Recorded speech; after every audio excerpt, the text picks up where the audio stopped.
Eyo n'umuhungu wanyu muhanzi mukunda benshi Khalfan Shakuru aka Govinda. Kugira ngo berwe ugomba nawe gukurikirana ikiganiro Tsapa Fashion Show. Nanjye nicyo nkurikirana kugira ngo berwe.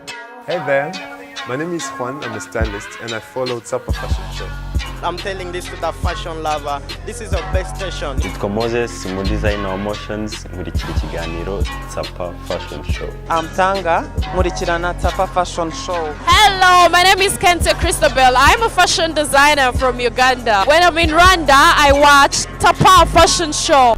Kwambara neza ni ingenzi mu buzima bwa buri munsi. Nitwa J Rwanda, nkurikira ikiganiro Tsapa Fashion Show. Reka tubasuze tunabaha n'ikaze mu kiganiro Tsapa Fashion Show, handi tubagezeho amakuru agezweho ajyanye n'imyambarire ndetse n'ubuzima bwa buri munsi. Rero ndi Fabrice Ndayishimiye ndetse na mugenzi wanjye Joyce Munyana. Iki rero akaba ari ikiganiro Tsapa Fashion Show.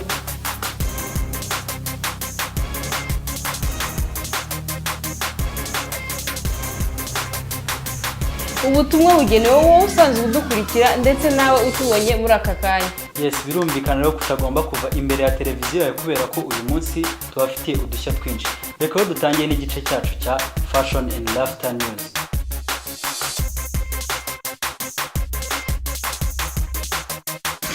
Turagarutse rero Joyce, uyu munsi n'aya makuru dufitiye abanyarwanda badukurikiye.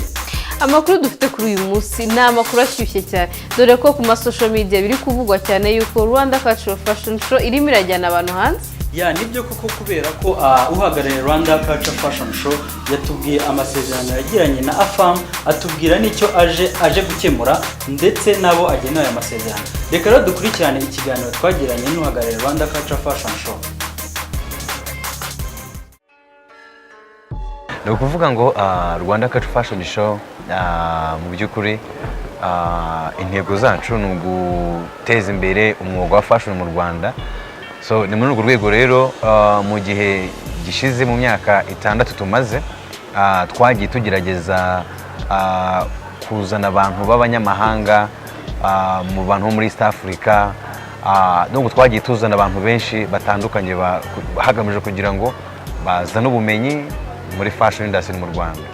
So rero amutango twakoranye na Africa Fashion Movement ya Vakuva, ni ukuvuga ngo agamije kujya afasha abanyarwanda bakora imyenda, ubwo n'aba fashion designers n'abayerekana n'aba photographers n'aba filmmakers kuba bajya muri Canada kwitabira igitaramo cya AFAM hagamije kugira ngo bongere ubumenyi. Icyo ni kimwe. Ari amasezerano kandi agamijwe no gutanga training, gutanga amahugurwa kuri bya byiciro byose nakubwiye. AFAM bajya bagira amahugurwa bagenera aba designer, bagira amahugurwa bagenera aba model. So amasezerano nayo agamije donc gufasha abantu kujya muri ya mahugurwa. Umuntu uzajya ushaka nk'ubu nko mu mpera zo kwezi gutaha tuzatwasohoye application, donc abantu bashaka kujyayo mu kwezi kwa munana umwaka utaha.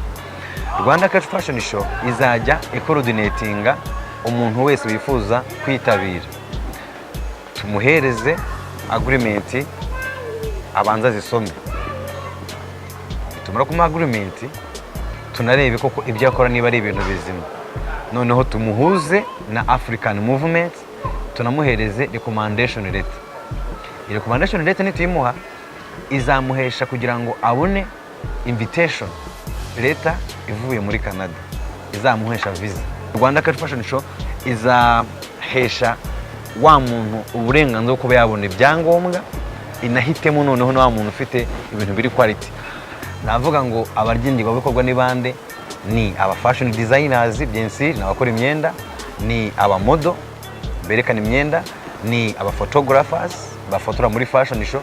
So abo nibo bagenerwa bikorwa bayo masezerano, kandi noneho abantu bagenerwa ko navuga n'abanyarwanda muri rusange, kuko umuntu nava hano akagenda muri Canada agakora event agacuruza ibintu bye, amafaranga azakuramo azagarura n'ubundi hano ko atuye hano ayakoresha mu bikorwa bye, yiteze imbere ateze n'igihugu imbere. So numva amasezerano by'umwihariko ari bagerwa bikorwa bahita bagaragara ako kanya, ariko muri rusange navuga ko ni amasezerano abagenewe bikorwa navuga ko ni abanyarwanda, ni uguteza imbere ibikorwa mu Rwanda. Kuri Rwanda Cultural Fashion Show icyambere amasezerano twe tubona ko yongereye icyizere, kandi si n'icyizere, ni ukuvuga ngo Rwanda Cultural Fashion Show ibikorwa twakoze kandi bigaragara buri muntu wese, tubivuze ngo inyungu ya mbere nuko byatwongereye icyizere, kandi natwe turacyifitiye iyo nyungu ya mbere. Inyungu ya kabiri mbona ko tuzakuramo amafaranga, kubera ko twari twifuje gucuruza ibintu muri Canada, ariko twarabuze isoko ryabo.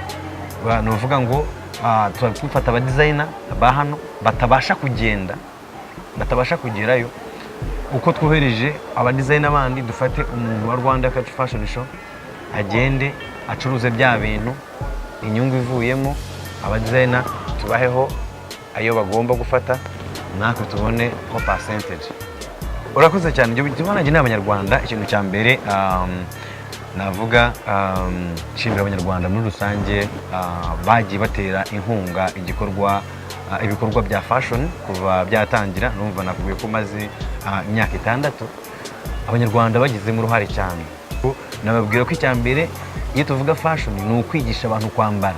Ntabwo kuvuga ngo umuntu arakwigisha uko ufata umwenda wambare, ngo wambare ipantaro gutya, wambare ijipo gutya, ahubwo ni ukuvuga ngo umwenda wawambara he, ese wafata umwenda gute, nk'uko tsapa mujya mubikora mu yerekana abantu. So navuga ngo abanyarwanda ni ukuvuga ngo dukomeze duteze imbere fashion, ababyeyi babyumvemo ko ari ibintu byabo, bumve ko bagomba kureka abana bakabijyamo, bumve ko bagomba kureka abana bakakora modeling, abana bagakora fashion. Ikindi ntabwo abanyarwanda nuko aya masezerano afite inyungu ku gihugu, afite inyungu abanyarwanda twebwe twasinye, agiye kugira inyungu abadizayina bazayitabira, agiye kugira inyungu igihugu mu buryo bw'iterambere. So navuga ni amasezerano meza cyane, kandi numva ko azagira akamaro kuri fashion industry hano mu Rwanda. Wowe umufotogarafe cyangwa se umudizayina, nako umuntu wese uri muri industry ya fashion, nizere yuko iyi opportunity itari butambuke gutya gusa. Nibyo koko, umuntu uri muri industry ya fashion, iyi ni opportunity nziza. Nizere ko na makeup artist mwiyumvishamo. Narabyumva. Nakazi kose. Reka rero twikomeze n'indi nkuru yacu, aho inzu itunganya imideli hano mu Rwanda ariyo Tanga Design yitabiriye iserukiramuco rizwi ku izina rya Mercedes-Benz Fashion Festival. Ni byiza cyane rero, nyiri iyo Tanga Design yitwa Niyitanga Olivier. Ndatekereza yuko ari naho iryo zina ryaturutse ryo kuyita Tanga Design. Tanga Design rero akora imyenda ya haute couture, ariyo myenda bajyana mu birori. Akaba yaranambitse abantu benshi batandukanye b'abastar bo mu Rwanda twese tuzi, nka Shadibu, ba Knowless ndetse n'abandi benshi cyane. Ni iby'agaciro kuri twebwe kubona abadizayina bo mu Rwanda basigaye bajya kwitabira ibitaramo byo hanze. Dukwiye rero nk'abanyarwanda kubashyigikira cyane nyine nko kugura ibintu yabo, kubera ko bigaragara neza kandi bizatuma n'abadizayina bacu batera imbere. Biragaragara rero ko bashoboye. Reka dukomeze rero n'andi makuru yacu. Miss and Mr Elegancy ari bo Hozine ndetse na Divik bakaba bari i Mombasa muri iki gihe. Akaba ari bo batsindiye ikamba rya Miss and Mr Elegancy 2018. Ngira ngo murabibona wenda ku mafoto ko bimwe mu bihembo bari babasezeranyije ko byatangiye kugera ahagaragara. Nizere ko rero bamugani n'urundi rubyiruko rugomba kwitabira Miss and Mr Elegancy umwaka utaha. Byose ngira ngo ko bityo natwe tuzashake uko tuzajya kwitabira Miss and Mr Elegancy. Urabyumva, natwe umwaka utaha tuzagerageza, nibura nituba tutarageza ya myaka bahagarariraho. Uko biri kose tuzagerageza tubaze turebe nimba wenda byakunda. Reka rero twikomeze n'igice cyacu cya Fashion Academy.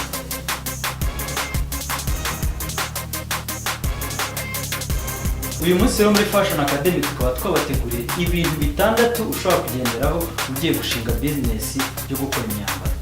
Ikintu cya mbere rero tugiye kurebera hamwe nuko abantu benshi banga gutangira business bavuga ngo ntabwo bafite amafaranga ahagije. Amafaranga rero abantu bakunze kwibeshya yuko ari cyo kintu gitangiza business. Ikintu cya mbere ni igitekerezo ufite n'amafaranga make ufite ashobora gutangira iyo business. Icya kabiri wenda twababwira ese koko ibyo waba uzanye kuri iryo soko birakenewe. tuvuge wenda nk'urugero uramutse ugiye kuzana imyenda yo muri sama kandi turi mu gihe cy'imvura, banza umenye koko nimba ibyo bintu ugiye kuzana bikenewe ku isoko. Ni byiza cyane iyo umaze kumenya ko ibyo bintu bikenewe ku isoko, ikindi kintu gikurikira ugomba kumenya ati hari abantu bazabigura. Iyo umaze kumenya ati abo bantu barahari, ushobora noneho gutangira gutekereza ati ibintu ushobora kubikora. Icya kane ushobora kugenderaho ni uko ugomba gushaka abantu mukorana kandi muhuje ibitekerezo. Muri make ni ukuvuga ngo nimba ufite icyo gitekerezo, shaka abantu muhuje ibitekerezo. Urugero, ntabwo ushobora kujya gushaka abantu bakeneye gukora inkweto cyangwa bakeneye kubaka ngo ubashyire muri bizinesi yawe kandi hari abantu bafite ibitekerezo bijya gusa n'ibyawe. Rero shaka abantu mufite ibitekerezo bimwe kugira ngo iyo bizinesi yawe mubashe kuyikomezanya.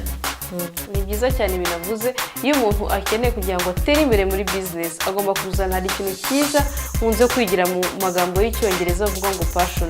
Iyo ukeneye kugira ngo ukorane n'abantu kugira ngo mujyane neza, ufata abantu mufite passion zimwe, mufite intumbero imwe kugira ngo mubashe gutera imbere. Reka rero turebere hamwe icya gatanu noneho. Ikintu cya gatanu ushobora gukora kugira ngo ubashe gutera imbere nk'umuntu utangiye vuba cyane w'umudesigner, ikintu wakora ni ugufata urugendo shuri ukajya gusura abantu wizera cyangwa se abantu twita ngo abantu tureberaho, ukagenda ukabasura ukareba ukuntu bakora ndetse kugira ngo nawe ubashe kwiyungura ubundi bumenyi utari ufite. Icya gatandatu ari nacyo cyanyuma, ugomba kwiyamamaza cyangwa se ukamamaza ibikorwa uri gukora. Birafasha cyane iyo umuntu ari gukora nimba ari gukora imyenda ari umudesigner, agomba kwipublishinga muri make kugira ngo abantu n'abatamuzi bamumenye. Rero advertisement irafasha cyane hari uburyo bwinshi butandukanye umuntu ashobora gukora. Ashobora kubyamamaza kuri televiziyo, ashobora kubyamamaza kuri social media, cyangwa se agafata n'umwanya we akajya agenda mu ma expo atandukanye akajya yerekana ibintu byiwe. Abantu iyo bamaze kukumenya abakiriya baraboneka. Ubu bwari uburyo butandatu ushobora gukoresha kugira ngo ubashe kumenya niba business yawe iri gutera imbere cyangwa se irimo iragenda yaguka bitewe n'uburyo watangiye. Ariko hari ikintu numva yuko twakongeraho umuntu agomba gukora kugira ngo abashe kumenya niba koko atera imbere cyangwa se nta kintu ari kugeraho. Ikintu ugomba gukora, ugomba kwihereza igihe. Abantu benshi bakunze kwiha igihe cy'amezi 3 cyangwa se abandi bakiha amezi 6 yo kugira ngo bagende inyuma barebe ibintu bagiye bakora, eske abantu barabikunze, twateye imbere, niki twahinduramo, ugendeye n'igihe cyane cyane yuko fashion iminsi uko ugenda igenda imbere n'ibintu birahinduka. Ugomba rero gufata umwanya wawe ukabanza ukamenya ibintu byawe eske biri gutera imbere cyangwa hari aho biri kukugeza kugira ngo ubashe no kumenya niki wakongera cyangwa niki wagabanya kugira ngo ubashe kufitinga muri market nk'uko ubyifuza. Reka rero twikomereze n'igice cyacu cya interview. Muri interview yacu rero umutumirwa akaba ari makeup artist muri iyi minsi uri guca ibintu. Uwo makeup artist rero nta wundi ni Fancy Line. Fancy Line rero abantu benshi bakunze kuba bamuzi kuri social media ariko batazi uwo ari we.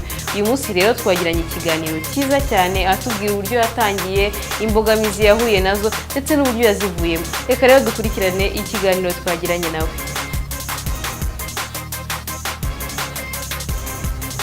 Twongeye kubaha ikaze mu gice cyacu cya interview. Uyu munsi rero tubafitiye umutumirwa ukomeye cyane, nizere yuko uyu munsi buri buze kudukurikira muri benshi. Uwo mutumirwa nta wundi ni Fancy Line.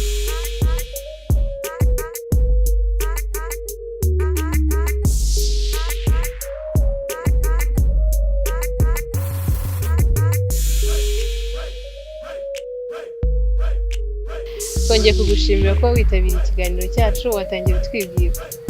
Murakoze, amazina yanjye ni Akimana Joseline ariko nkoresha izina rya Fancy Line nk'akazi. Okay.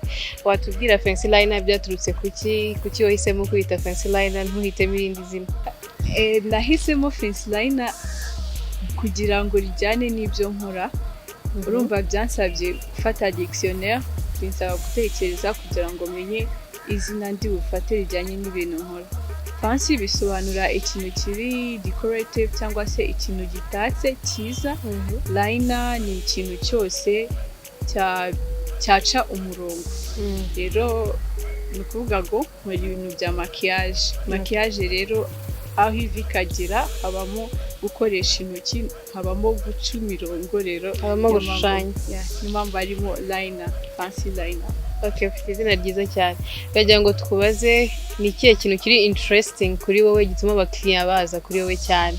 Ikintu cya mbere gituma abakiriya bankurikira ni uburyo nkora, icya kabiri ni uburyo mbakira, uburyo mbavugisha bwa mbere iyo baje bangana bansaba serivisi, hanyuma ikindi iyo turimo turakorana nabwo bakunda uburyo nkorana nabo, bavuga yuko ndi umuntu utuje, ntabwo mba mfite ibintu byinshi muri njyewe, ibintu by'akavuyo, kandi abakiriya baba bashaka umuntu ububaha, ubavugisha neza kandi umenya icyo bakeneye.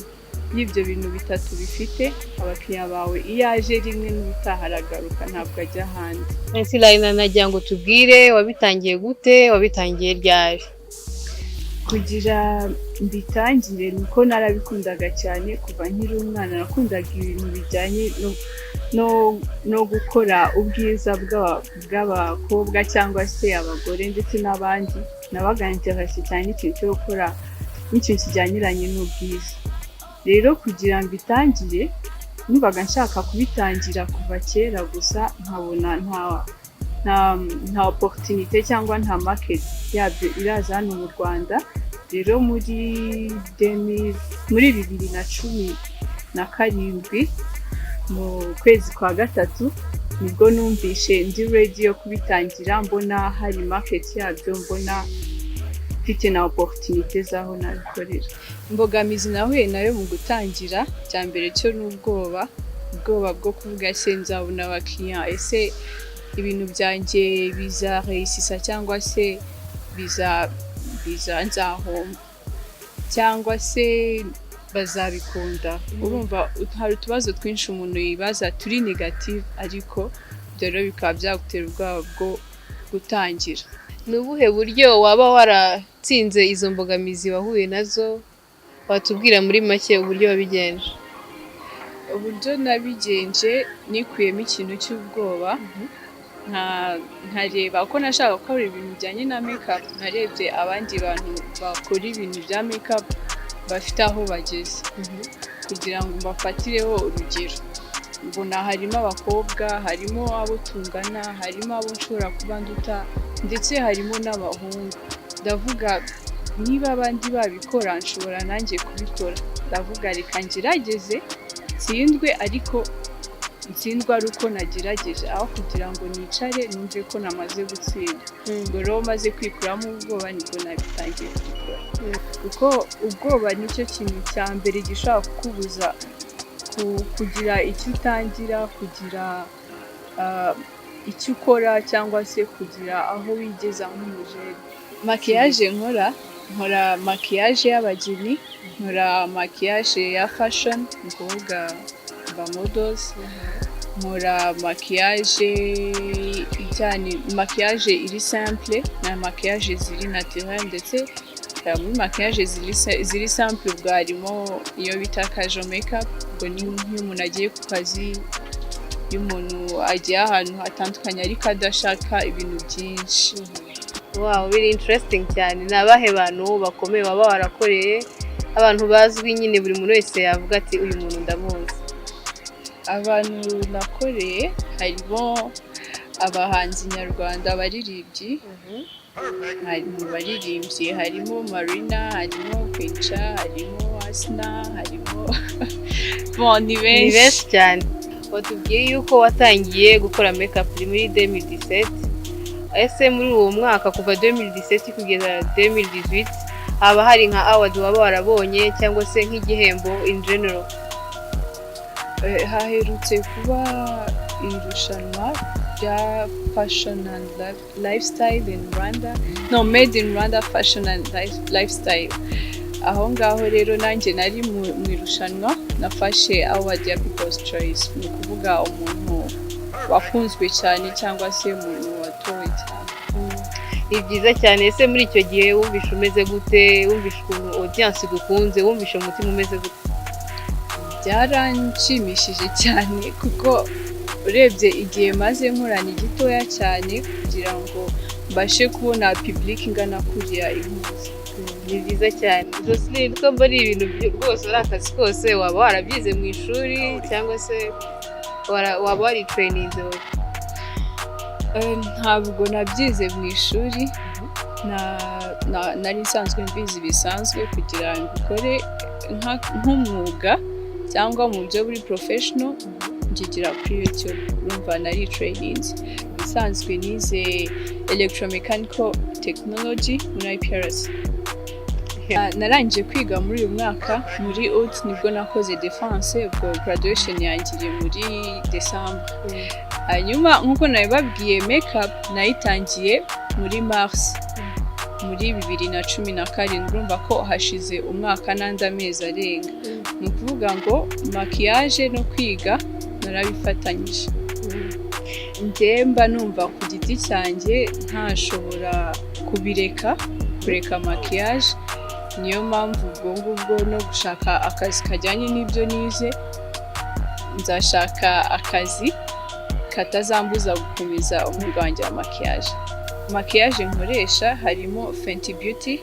harimo MAC harimo NYX harimo ABH ubwo abazi maquillage barabyumva harimo na Huda Beauty hanyuma kubigura hari ibyo ngurira inaha ariko ibyinshi mbituma hanze igihugu watubwira ese muri industry ya fashion nihe hantu ubona amafaranga ahagije ahantu ushobora kuvuga ngo muri iki gice nshobora kubona amafaranga nibura afatika nk'uko nabibabwiye nkora maquillage y'ubukwe za fashion iza kejo na natural makeup ahantu rero navuga haboneka amafaranga cyane ni muri maquillage z'ubukwe kubera yuko niho makiye abantu benshi cyane rero ntabwo bihuye nko mu ma photoshoots kuko photoshoots ziba nka rimwe mu kwezi rimwe mu byumweru bingahe ntabwo ari ibintu bihoraho ariko ubukwe bwo buri weekend haba hari amakwe ndagira ngo mbere yuko dusoza ugire icyo ubwira abanyarwanda murakoze nitwa Jocelyn nzwi nka Fancy Liner n'izina nkoresha kuri maquillage icyo nabwira abanyarwanda ni uko baza batugana bakaza tukabafasha gusa neza ku bijyanye no kubakorera maquillage nziza cyane ikindi nababwira ndabakunda cyane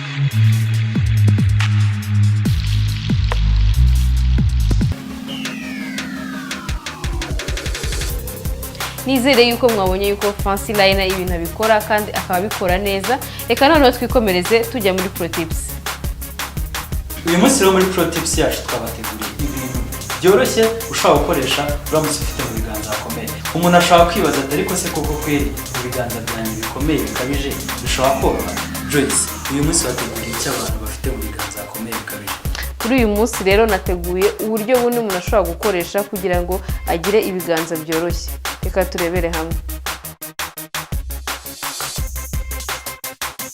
abantu benshi bafite mu kiganza hakomeye bikabije bakunze kugira ipfunwe cyane cyane iyo basuhuje abantu cyangwa se bakora ku muntu bakumva ntago amaboko yabo bumva bayishimiye uyu munsi rero tugiye kurebera hamwe uburyo bune wakoresha kugira ngo ubashe kugera mu kiganza horoshye uburyo bwa mbere rero ni ugufata ibiyiko 4 by'isukari ukavangamo n'indimu yose noneho ukabivanga iyo umaze kubivanga urabifata ukabisiga mu kiganza nibura mu gihe cy'iminota 30 maze ukoga mu kuboko nibura ukajya ubikora inshuro 2 mu cyumweru uburyo bwa kabiri wakoresha kugira ngo ubashe kugera mu kiganza horoshye ushobora gufata urunyanya ukarusya warangiza ukavangamo glycerine iyo umaze kubivanga ugenda usigiriza ahandi hafite ikibazo mu kiganza cyawe nibura mu gihe cy'iminota 10 kabiri mu munsi. Ubikoze rero icyo gihe nibura kabiri mu munsi byakunda. Uburyo bwa gatatu wakoresha kugira ngo ubashe kugira mu kiganza horoshye, ufata igikakarubamba ukagikamura,